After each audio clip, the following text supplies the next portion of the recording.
When it comes to bank branches, everyone thinks that they're going to disappear.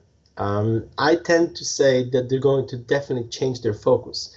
We're not going to go and visit a branch to execute a particular transaction, but we certainly do want to be able to have the opportunity and the option to go to a branch to have a more in-depth and more focused discussion about my finances.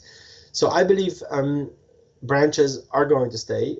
Their number is certainly going to reduce, and the number or the type of individuals that are working in the branch are going to change.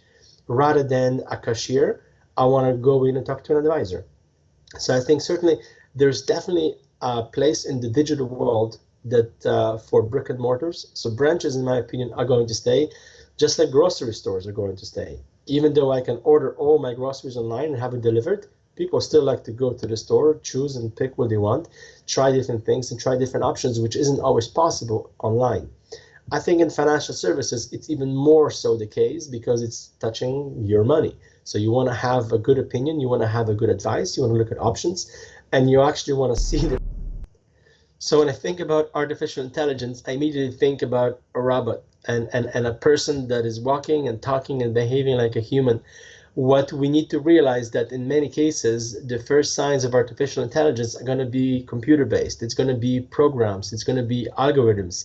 It's going to be devices that analyze many different aspects of data that we have and propose to us next steps or actions to take based on those data points. So to me, artificial intelligence, even though I think about a walking, talking robot, in the end, it's going to be actually quicker, smarter devices that are going to predict many of the things that I want to do. So when I wake up, artificial intelligence is going to turn on the light. I don't need to go and turn on the light because artificial intelligence is aware of the fact that I'm awake, and I need to have light because it's too dark in the room, for example. So that's, I believe, the direction we're going to do and we're going to take with artificial intelligence. And in many of the things, it's going to be linked to Internet of Things, and it's going to be based on sensors and data to actually make things easier for us in our day-to-day lives. When it comes to thinking about how the financial service industry is going to evolve over the next 10 years, I believe it's going to move in the direction where we're going to move away from actually products or services, and we're going to get into more spur of the moment thinking. If I'm going on a trip and I need some money to finance the flight, I'm just going to press a button on my device and I'm going to get that loan. And if I need to make a payment, it's going to be an intuitive gesture or intuitive press of the fingertip. I don't want to think about which account I'm going to use or which bank I'm going to use or which device I'm going to use. It's just going to be a seamless customer experience. Now, that might be a hard vision to achieve in the next 10 years, but certainly we're going to move away from thinking about individual transactions. And the next era in financial services that hasn't yet been that transformed through financial technology, in my opinion, would be the insurance sector. Certainly a lot of life insurance, but also property insurance and auto insurance are still being sold in the traditional way. But I think as customers, we expect now all of those items to be available online.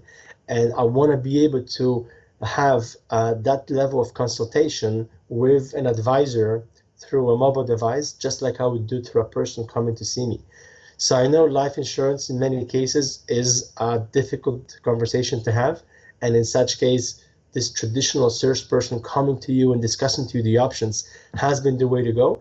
But I believe that as we move forward and as the integration and as the technology evolves, we want to be able to have those types of services accessible online as well. And I want to be able to have more flexibility in terms of how I manage the various types and levels of insurance that I have.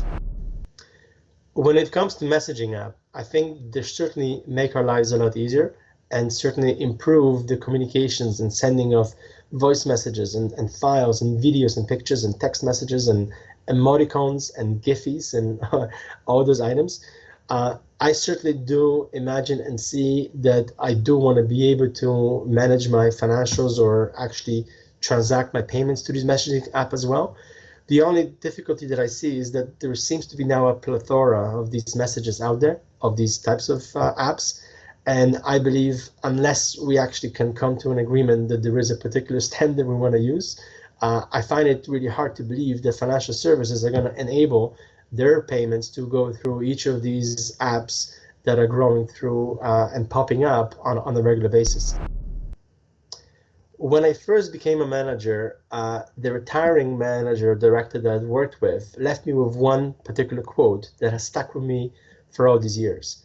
And it's a quote by Arthur Ashe, and it says, "To achieve greatness, start where you are, use what you have, and do what you can." And this particular quote has really stuck with me because I can't start from a different place than I am now. I can't really use something I don't have.